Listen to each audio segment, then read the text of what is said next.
औज़ुबिल्लाहि मिनश्शैतानिर्रजीम बिस्मिल्लाहिर्रहमानिर्रहीम अस्सलामु अलैकुम वरहमतुल्लाहि वबरकातुहू।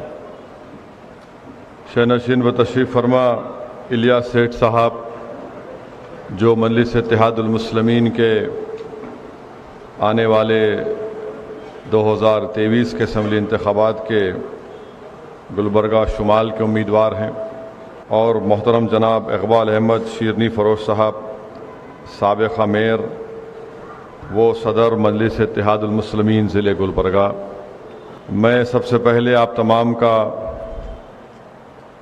बेहद शुक्रिया अदा करता हूँ कि आप लोग ने अपना कीमती वक्त निकाल कर आज के इस इजलास में शिरकत की, और मुझे यकीन है कि अगर हम मेहनत करते रहेंगे तो इंशाअल्लाह ताला ना सिर्फ गुलबर्गा शुमाल की असम्बली सीट बल्कि गुलबर्गे ज़िले में जितनी असम्बली की सीटें हैं वहाँ से मजलिस इंतखाबात में हिस्सा लेगी, और इंशाअल्लाह ताला अल्लाह सुब्हानहू व तआला आपकी दुआओं और आपकी मेहनतों की बुनियाद पर अल्लाह हमको कामयाब और कामरान करेगा। तो मैं अपने जमात के ज़िम्मेदारों से भी ये गुजारिश करना चाहूँगा कि अपने हिम्मतों को और अपने हौसलों को बुलंद रखिए। बहुत ही कम वक्त हमको मिला था, हम लोग जिस तरीक़े से तैयारी करना था उस तरीक़े से नहीं कर पाए।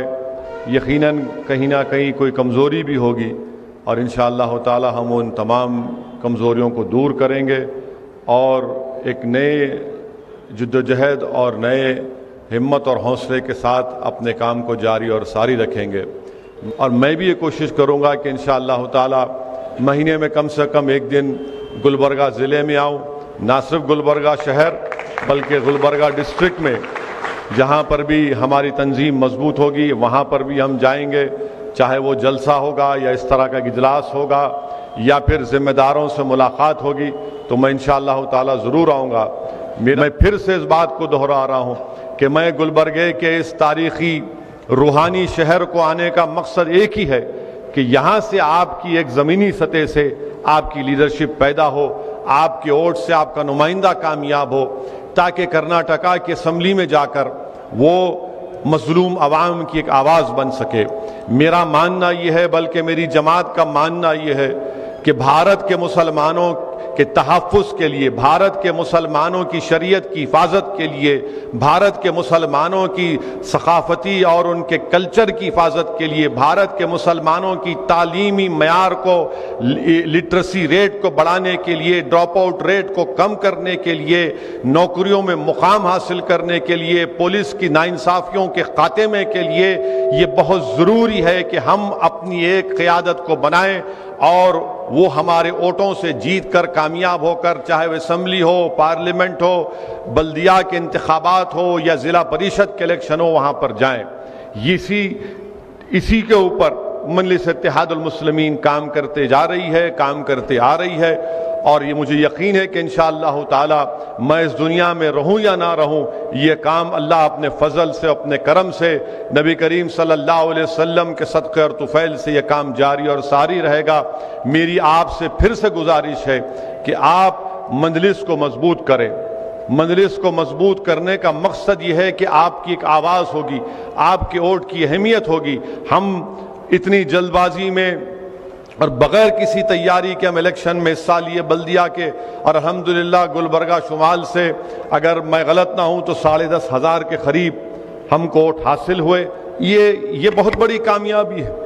ये एक बहुत बड़ी कामयाबी है कि ना हम इंतखाबी जलसे कर सके, ना पूरी तरह से तैयारी कर सके, और ऐसी जमातों से हमारा मुकाबला हुआ जो बरसों से गुलबर्गे में उनकी जड़ें मजबूत हैं। तो इंशाअल्लाह ताला हमारा काम जारी रहेगा और हमको अपने हौसलों को बुलंद रखना पड़ेगा। दूसरी अहम बात जो मैं आपसे ये अर्ज़ करना चाह रहा था कि अभी इलियास सेठ बोले कि साहब मजलिस के मुखालिफिन ये शिकायत करते कि आप ज़्यादा कांग्रेस को बोलते, बीजेपी को कम बोलते। ये पार्लियामेंट की आप मेरी हर तकरीर उठा कर देख लो, आप पार्लियामेंट की हर तकरीर, हम वक्त की जो हुकूमत है बीजेपी की है, नरेंद्र मोदी उसके वजीर आज़म, सबसे ज़्यादा तनकीद अगर पार्लियामेंट में खुली अल्फाज में अगर कोई करता है तो असदुद्दीन ओवैसी और इम्तियाज़ जलील करते हैं। तो इसमें यह मतलब नहीं है मगर आप ये भी देखेंगे कि पार्लियामेंट में ना इम्तियाज जलील जाकर मोदी से गले मिले, गले कौन मिले आपको मालूम, जो दौड़ते हुए गए और जाके गले मिल लिया, और जबकि उस वक्त गले मिले जब नो कॉन्फिडेंस मोशन मोदी के खिलाफ लाया गया था। तो यकीनन हम सबके खिलाफ बोलते हैं, क्योंकि जो सच्चाई है उसको बयान करना बेहद जरूरी है।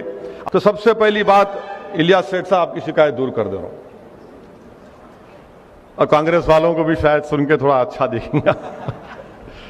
तो जुलाई 4, 1911 को उन्होंने जेल में डाले सावरकर को। अब राजनाथ सिंह ये बोल रहे कि महात्मा गांधी खुद उनको ये बोले कि आप अंग्रेजों को एक खत लिखो, मर्सी पिटीशन लिखो, माफीनामा लिखो। मैं राजनाथ सिंह साहब से पूछना चाह रहा हूं कि आपको ये झूठ बोलने के लिए किसने मजबूर किया? 4 जुलाई 1911 को जब सावरकर को अंग्रेज गिरफ्तार करके काला पानी अंडमान में रखे, गांधी भारत में नहीं थे, साउथ अफ्रीका में थे राजनाथ सिंह साहब। वहां से क्या उन्होंने क्या प्लेन में उड़ के आके बोले या क्या, कैसा है? उतना प्लेन भी नहीं था जब, तो कुछ भी नहीं था। अब इन्होंने लंबी छोड़ दी है। अब ये समझे कि हम लोग हमारे कान में फूल है, हम नहीं देखेंगे, नहीं मालूम हमारे को मालूम, हम भी थोड़ा थोड़ा पढ़ते हैं, ज्यादा नहीं पढ़ते, थोड़ा थोड़ा पढ़े लिखे हैं। वो हम तेलुगु में बोलते हैं కొంచెం కొంచెం, लिटिल लिटिल। ये पहली झूठ इनकी।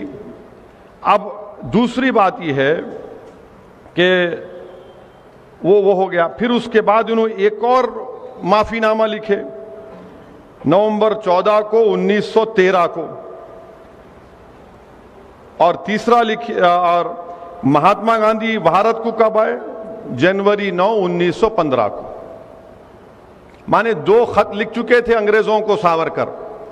अगर वो अंग्रेजी का खत आपके सामने पढ़ूंगा, उसका तर्जुमा करूंगा, तो ये जितने संघ परिवार के लोग हैं आग बिगोला हो जाएंगे। इतनी तारीफ कर रहे अंग्रेजों की, आप ऐसे हैं, आप दरिया दिल हैं, मेरे को माफ कर दो। अरे ये बात बोलते ही नहीं है। हां, यकीनन गांधी का खत है, गांधी ने खत लिखा था, गांधी ने खत का जवाब लिखा था। गांधी ने उस खत का जवाब लिखकर ये नहीं कहा गांधी ने अपने जवाब में सावरकर को कि बेटा तू माफी मांग ले जाके, नहीं कहा गांधी ने खत मैं पढ़ के सुना देता हूं आपको। वो खत है, गांधी ने लिखा जनवरी 25, 1920 को, और गांधी इसमें खत में लिख रहे कि आई हैव योर लेटर, आपका खत मिला। It is difficult to advise you, बड़ी मुश्किल है आपको नसीहत का, आपको एडवाइस करना। मैं आपको I suggest however you are framing a brief petition setting forth the facts of the case, bringing out in clear relief the fact that the offense committed by your brother was purely political. Gandhi उनको ये मशवरा दे रहे कि आप एक petition अंग्रेजों को लिखो, और जो जुर्म आपके भाई से हुआ ये बोलो कि वो सियासी जुर्म था। I suggest this in order that it would be possible to concentrate public attention on the case. Meanwhile, अरे गांधी कहां बोल रहे इसमें कि माफी मांगो? गांधी तो ये बोलते थे कि अहिंसा का सबसे बड़ा रास्ता जेल को जाना है, जेल को जाना है। और मौसूफ को काला पानी में सावरकर को जेल में डाले, 8 महीने के अंदर ही खत लिख दिया उन्होंने पहला। अब राजनाथ सिंह बोलते कि हमारे वजीर दिफा है कि गांधी ने उनसे कहा था। गांधी ने कहा? गांधी तो जनवरी 25, 1920 को खत लिखे, उससे पहले तो मौसूफ 2 खत लिख चुके थे। तो अब ये बीजेपी का मकसद क्या है कि सावरकर के बारे में बड़ा अच्छा, तारीख में यह भी आया, मैं एक सियासत का तालिब इल्म हूं, 1990 तक बीजेपी सावरकर का नाम ही नहीं लेती थी, हिंदुत्व का नाम भी नहीं लेती थी। ये अडवाणी ने शुरू किया हिंदुत्व और सावरकर 1990 में, उसके बाद से सब शुरू हो गए। अच्छा, सावरकर की तारीख क्या है? सावरकर की तारीख यह है कि सावरकर ने, मैं आपको बता रहा हूं कि सावरकर ने, अब ये हम बीजेपी वालों पे छोड़ देते, आप झूठ है सच है बोलो। सावरकर ने आज़ादी मिलने के बाद 1947 में क्या सावरकर ने नहीं कहा था कि मैं तिरंगे को नहीं मानता, मैं भगवा रंग को मानता?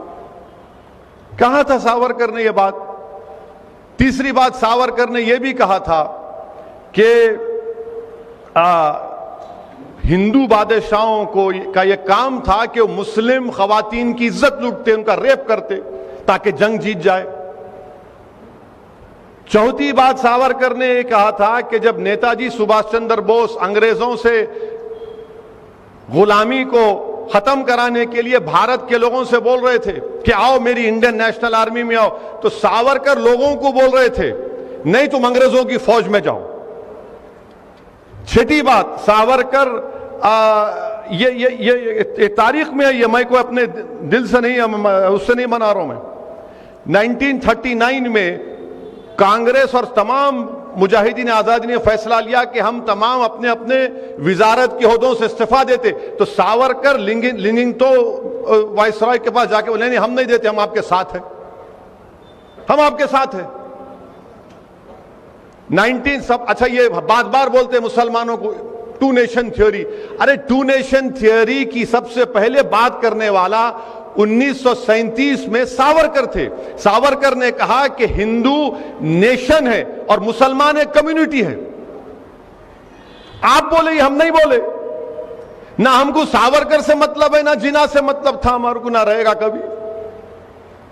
और आपको मालूम कि हिंदू महासभा और मुस्लिम लीग मिलकर इख्तिदार में थे उस जमाने में, माने दोनों हिंदू महासभा और मुस्लिम लीग मिलकर इख्तिदार में थे। और आखिरी बात, सावरकर महात्मा गांधी के कत्ल में मुलव्विस थे। कौन बोले बात? ये महात्मा गांधी के जो कत्ल का मुकदमा चला उसमें सावरकर एक्यूज थे। कोर्ट ने उनको कहा कि इनका जो पीए था सावरकर का, बाजे नाम था, वो जो एविडेंस दिया उसको कानून में क्या है कि कोरॉबोरेट करना, मैंने सिर्फ मेरे बोलने पे नहीं बल्कि इलियास सेठ भी बोलना, वो नहीं कर सका। मगर जस्टिस कपूर जो सुप्रीम कोर्ट के चीफ जस्टिस थे, कमीशन ऑफ इंक्वायरी बनाया गया, उन्होंने अपनी रिपोर्ट में कहा कि सावरकर के घर में गांधी के कत्ल की साजिश हुई। आप इनको अपना हीरो मनाते, आप इनको। अच्छा ये भी छोड़ो, आप ये भी अगर झूठ रहा तो क्या सरदार पटेल ने नहीं लिखा कि हिंदू महासभा की एक फाइनेंशियल ऑर्गेनाइजेशन सावरकर के मातहत थी जिसने गांधी को कत्ल किया? ये सब चीजें हैं और ये आप कर रहे हैं। जब मैं 2004 में पार्लियामेंट को, हैदराबाद की आवाम का लाख शुक्रिया, मुझे मुंतखब करके अल्लाह ने भिजाया। 2004 में पार्लियामेंट के सेंट्रल हॉल में मैं गया तो जैसा वैसा बैठे हुए सेंट्रल हॉल, यहां पर गांधी की फोटो है और उसके राइट ऑपोजिट सावरकर की फोटो है। आप बताइए कि जिसके कत्ल का मुकदमा उस पर चला, कोर्ट ने बरी किया उनको, मगर इंक्वायरी कमीशन में उनको साबित हुआ कि वो मुलविस थे। यानी गांधी की फोटो एक तरफ, सावरकर की फोटो एक तरफ। तो ये क्या हो रहा है हमारे मुल्क में? फिर खुद वजीर दिफा इस तरह की अगर बात करेंगे, और फिर मोहन भगवत आरएसएस के सरसंघचालक बोल रहे नहीं सावरकर उर्दू बड़ी अच्छी बोलते थे, गजल लिखते थे, उन्हें मुस्लिम दोस्त थे। कहते गजल लिखे तो मुस्लिम दोस्त हो जाते। आज मीडिया वाले में से पूछे, मिला तुम्हारे इनको तारीख नहीं मालूम, महात्मा गांधी के कत्ल का जो एफआईआर था वो एफआईआर भी उर्दू में लिखा गया था। एफआईआर भी उर्दू में लिखा गया था कि मुल्जिम 1, मुल्जिम 2, दफा 302। सावरकर ने उर्दू से नफरत का इजहार किया था, वो भी रिटर्न है। ये लोग ये समझते कि कोई जानता नहीं, अपनी लंबी लंबी झूठ छोड़ के निकल जाओ, कोई पकड़ेगा नहीं। अरे तो हम जानते ना, थोड़ा बहुत पढ़े, हम भी उलेमाओं की सोबत में उनके पैरों के पास बैठकर हम भी सीखे, हम भी जानते हैं। तो आज इनको आप बना रहे हैं कि उन्हें बड़े वो थे। अरे कहां थे भाई? गांधी के कत्ल में ये थे। सावरकर ने यह भी लिखा कि हिटलर ने जो जर्मनी में यहूदियों को खत्म किया वो सही था, क्योंकि यहूदी जर्मनी से अंदर नहीं मिल सके, एसिमिलेट नहीं हो सके। अरे फैसिज्म की तायीद करते थे और हमको सिखा रहे हैं। और सबसे बड़ी बात याद रखिए, बीजेपी और संघ परिवार जो कांग्रेस के लोग भी आज सावरकर की तारीफ करते हैं। खुल के बोलो, बोलो नहीं मानते उसको। सावरकर ने अपनी किताब हिंदुत्वा लिखी। हिंदुत्वा में सावरकर ने लिखा कि मुसलमान इस मुल्क से मोहब्बत नहीं कर सकते क्योंकि ये इनके बाबा की जमीन नहीं है, ना इनके लिए ये एक मुबारक सरजमीन है। अंग्रेजी का लफ्ज था कि ना ये फादरलैंड है ना ये होली लैंड। इनका तो होली लैंड मक्का और मदीना में। अरे मक्का मदीना को नहीं पूछते, मक्का मदीना को हम खुदा नहीं मानते, हम जमीन और आसमान के खालिक को खुदा मानते। यह हकीकत है। मगर ये इनकी किताब में लिखा हुआ हिंदुत्वा, इनकी किताब है, पढ़ने अगर पढ़ने का मौका मिला तो पढ़िए आप। बाज़ाब्ता बोल रहे वो, और ये बोल रहे कि मुसलमानों को यहां पर सर्विट्यूड में रहना पड़ेगा। तो ये कल एक वजीर दिफा रहकर संविधान पर, आईन पर ओत लेकर इस तरह की अगर बातें कोई करेगा तो आप खुद समझ जाइए कि मुल्क किस राह पे जा रहा है। मैं मीडिया से भी कहा और आज भी कह रहा हूं कि एक दिन एक वक्त आएगा, इसी तरह की अगर रविश बरकरार रहेगी, इसी तरह की ये नफरत बरकरार रहेगी, तो एक दिन आएगा कि इस मुल्क में बीजेपी संघ परिवार कहेगी कि अब बाबा कौम सावरकर है, गांधी नहीं है, और गोडसे मुजाहिदी आजादी है। और उलमा और मुफ्तिया इकराम फरमाते हैं, औलिया अल्लाह फरमाते हैं कि अगर तुम एक मर्तबा बुराई के दरवाजे को खोलोगे तो फिर खत्म, फिर यहां से नीचे ही जाते, आप ऊपर नहीं आते। कंपटीशन हो रहा है, कंपटीशन हो रहा है। इसीलिए मेरी आपसे गुजारिश है कि इस माहौल में हमको अपने हौसलों को बुलंद रखना है, अपनी सियासी ताकत को मजबूत करना है। मैं फिर से कह रहा हूं कि बीजेपी को हराना सिर्फ मुसलमानों का काम नहीं है, बीजेपी को हराना दलितों का भी काम है, ओबीसी का भी काम है, आलाजात के हिंदुओं का भी काम है बीजेपी को हराना।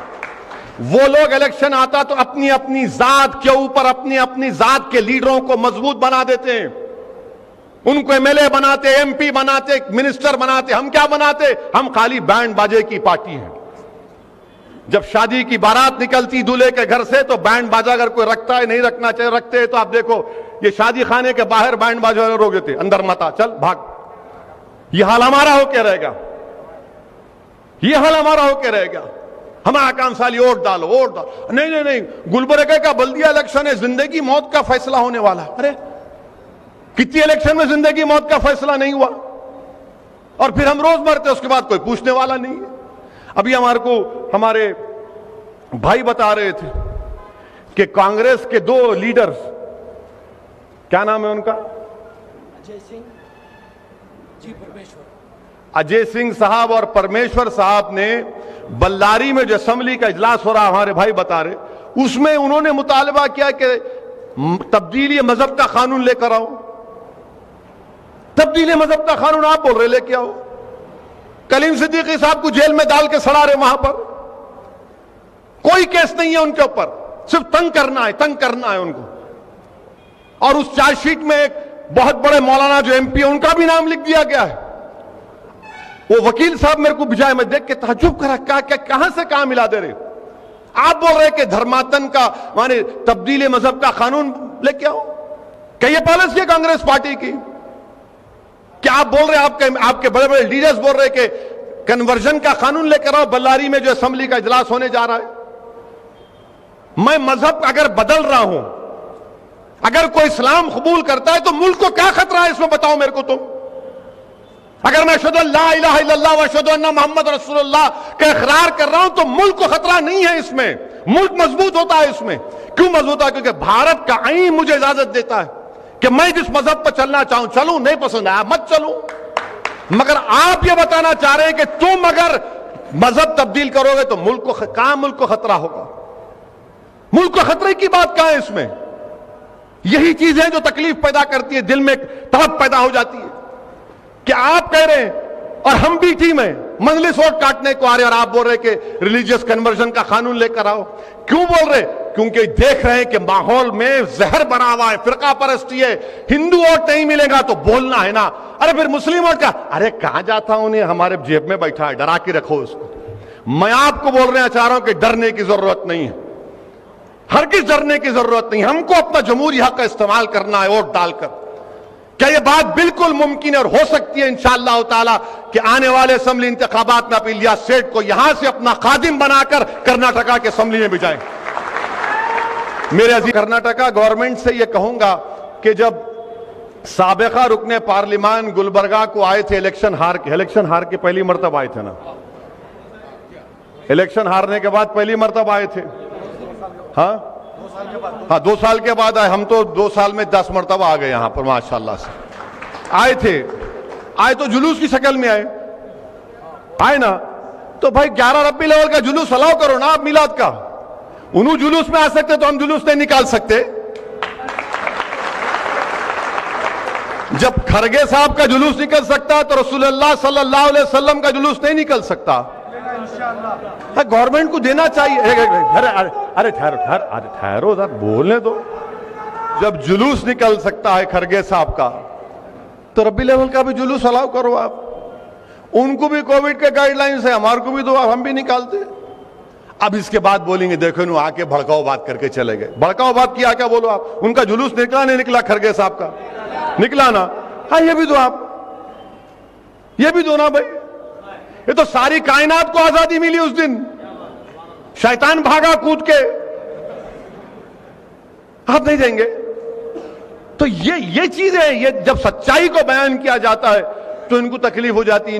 आए कहीं क्यों यहां पे? अच्छा मैं जहां कहीं भी भारत के कोने में जाता हूं, यहां क्यों आए इनू? अरे ऐसा बोलते जैसा कि मैं किसी के दूर का दामाद हूं, यहां क्यों आए? वहां जाना था। हाँ नहीं, उत्तर प्रदेश के कोने में नहीं, यहां क्यों आए इनू? आप झारखंड गए, यहां क्यों आए इनू? बिहार गए, यहां क्यों आए इनू? अरे भाई साहब, पूरा मुल्क हमारे बाप का है, कहीं भी जा सकते हम। जवाब इसलिए है क्योंकि सावरकर बोले फादरलैंड नहीं है। फादरलैंड है सावरकर हमारा। ये कैसा है? हमारे अब्बा पूरे कायनात के अब्बा, आपके अब्बा के अब्बा के अब्बा के अब्बा हजरत आदम अलैहिस्सलाम दुनिया में आए तो पहला कदम यहां रखे। अब्बा की जमीन पे बेटे का हक नहीं है तो किसका हक होगा फिर? फादरलैंड नहीं है। अरे कहां भी है, यहां क्यों आते हैं? आप बैठो ना ओल्ड सिटी में हैदराबाद के। अरे भाई वहां बैठने बेचैनी होती, बैठा तो मेरे को एक जगह नहीं बैठ सकता हूं, मेरे को तकलीफ होती है। मेरे को जब देखता हूं सुनता हूं तो कोशिश करना मेरा काम है। ये हमारे तमाम साथियां हैं। क्या कौन सी दौलत है बताइए जो मैं इलियास सेठ से ले रहा हूं या मैं उनको दे रहा हूं? अल्लाह जानता है क्या है। सिर्फ एक तड़प है, एक जज्बा है कि नहीं हमारी आवाज होना, गरीब मजलूम अवाम की, मुसलमानों की एक आवाज होना, एक ताकत दिखना, हमारे वोट की वैल्यू होना, हमारे मसाइल हल होना। यही तकलीफ है, जो सब चीज है जो नौजवान समझ चुका है। तड़प है नौजवानों में। तो मेरी आपसे गुजारिश है कि आप जितना हो सके मजलिस की मदद करिए, खास तौर से अपनी दुआओं से। रात के अंधेरे में जब आप उठेंगे तो एक लफ्ज इस जमात की कामयाबी के लिए अल्लाह की बारगाह में अर्ज करिए। यकीनन अहले दिल की जबान से निकले हुए कलमात अल्लाह की बारगाह में कबूलियत का बाइस बन सकते हैं। वाखिर दावान अल्हम्दुलिल्लाहि रब्बिल आलमीन।